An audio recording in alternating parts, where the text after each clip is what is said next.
Salut le peuple de Dieu, j'espère que vous allez très bien et que vous êtes bénis et que vous serez bénis par ce message au nom de Jésus-Christ. À cause de l'importance que le ciel accorde à ce message, je me suis vu l'enregistrer aussi dans une version francophone pour permettre l'édification du corps de Christ. Et c'est un message qui adresse la prière. Alors le ciel s'interroge sur la qualité de tes prières, pas beaucoup plus sur la quantité de tes prières. Si Dieu devait te demander d'évaluer toi-même la qualité de tes prières, est-ce qu'il peut être plu par l'odeur que tes prières emmènent au ciel? La Bible a insisté sur le fait que chaque prière contient une certaine odeur. On appelle ça une arôme. Une arôme, c'est une odeur très forte, mais qui est de nature très plaisante. On est introduit à l'arôme dans l'histoire de Noé. Lorsque Noé sort de la barque, il va faire un sacrifice à Dieu et on dit que Dieu était plu par la qualité de l'odeur qui était montée vers lui. Alors dans cette génération, nous avons besoin de personnes qui prient sincèrement Dieu de sorte que la volonté du ciel s'accomplisse sur terre. Lorsque tu pries, c'est parce que tu es devant des situations où est-ce que tu as besoin de la justice de Dieu et tu veux entendre que la volonté du ciel s'accomplisse sur terre. Alors je vais rapidement peindre le livre d'Apocalypse sans pour autant entrer dans les détails, mais ce qui est en train de toucher à mon thème de la prière. Dans Révélation 4, on parle de la louange qui se passe au ciel. On est introduit à 24 vieillards, mais qui avaient des bols entre leurs mains avec de l'encens. Et on va expliquer que cet encens, c'est la prière des saints, des enfants de Dieu. C'est leur prière qui est dans ces bols. Alors, lorsque tu passes à Révélation 6, il y a une série de sceaux qui se passent. Et dans chaque sceau qui se passe sur les 7 sceaux, chaque sceau, il y a quelque chose qui se passe sur la terre. Mais au 5e sceau dans Révélation 6, il y a un sceau particulier. Et celui-là parle d'une réalité qui se parle au ciel. Rien ne se passe sur terre, mais tout se passe au ciel. Sous l'altar de Dieu, on dit qu'il y a l'âme des personnes qui sont mortes en Christ, des martyrs de Christ, qui sont morts pour défendre le témoignage de Christ et la parole de Dieu. Et ces personnes sont en train de pleurer vers Dieu pour lui demander quand est-ce que ta justice va tomber contre nos ennemis.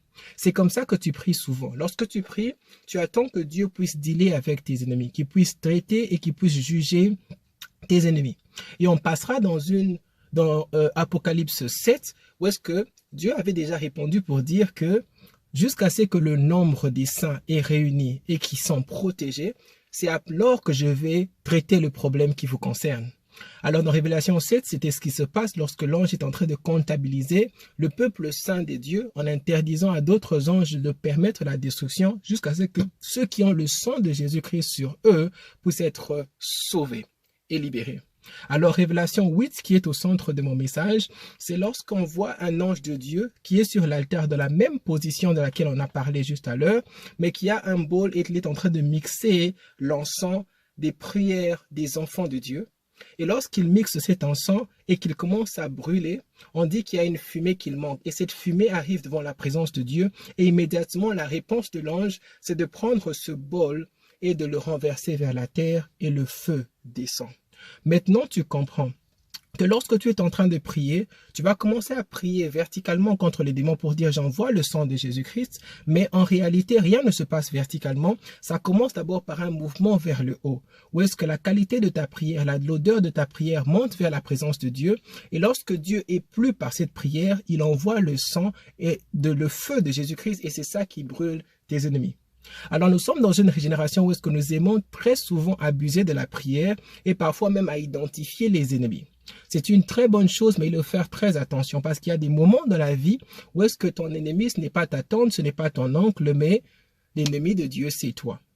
Alors, la naissance, par exemple, de Jérémie n'était pas une bénédiction pour le peuple d'Israël, pour le clan de Juda en particulier, parce que Dieu l'avait appelé pour être une source de jugement contre le peuple de Dieu. Et la personne qui était sous la bénédiction dans cette saison, c'est Babylone. Donc, il peut y arriver que dans ta vie de prière, tu es en train de prier contre un ennemi, mais en réalité, celui qui est fâché contre toi, c'est Dieu. Alors, j'aime beaucoup l'histoire de l'enfant prodigue parce qu'on parle souvent de ce mouvement d'un enfant qui était intéressé au bien de son père. Il ne voulait pas avoir une relation avec son père, mais beaucoup plus sur ce que son père avait. Comme tu le fais dans tes prières, tu pries Dieu parce que tu as envie d'un enfant, parce que tu as envie d'une voiture, tu as envie de l'argent, et tu t'en vas avec tes choses. Mais la beauté de l'histoire de l'enfant prodigue vient lorsque l'enfant réalise qu'il a un papa. Et cette histoire a troublé son grand frère parce qu'il se pose la question, mais papa, pourquoi est-ce que tu le reçois? Il ne comprend pas que l'enfant a compris la paternité. Et lorsqu'il fallait prier, Jésus dit, il faut adresser mon papa comme ça, notre Père qui est aux cieux. C'est comme ça que Jésus demande qu'on prie. Et dans Jérémie, on dit que Dieu n'attendait que qu'on puisse le traiter comme un père. Alors aujourd'hui, après cette exhortation, j'espère que le Saint-Esprit va te parler et que le Saint-Esprit va te demander de te tourner vers Dieu comme un papa. Lorsque tu pries à Dieu comme un papa, ce que tu es en train de faire en toi, parce que tu as le Saint-Esprit, tu as Jésus en toi, quand tu pries, tu commences à devenir comme une boule de feu et tu es en train de brûler l'agneau immolé qui est en toi, Jésus-Christ. Et lorsque tu es en train de brûler, ça commence à libérer une fumée. Et cette fumée est en train de monter vers le ciel et Dieu va la respirer. Lorsqu'il la respire, il sent l'odeur de son Fils dans ta prière et c'est alors qu'il réagit. C'est alors qu'il agit. C'est alors qu'il te justifie. Je prie que Dieu te donne un cœur tourné vers l'enfant de Jésus-Christ et que Jésus-Christ soit dans ton cœur comme le Seigneur et Sauveur, de sorte qu'il n'y ait plus besoin d'avoir des sacrifices comme dans le temps passé des animaux, comme dans le temps de Noé, dans le temps de Moïse. Ce temps est révolu. C'est Jésus-Christ maintenant qui brûle en toi. Et son odeur, c'est ce qui plaît à son Père. Et c'est alors là que tu gagneras toutes tes batailles spirituelles. Que le Seigneur te bénisse et qu'il puisse juger en ta faveur au nom de Jésus-Christ. Porte-toi bien, mon frère.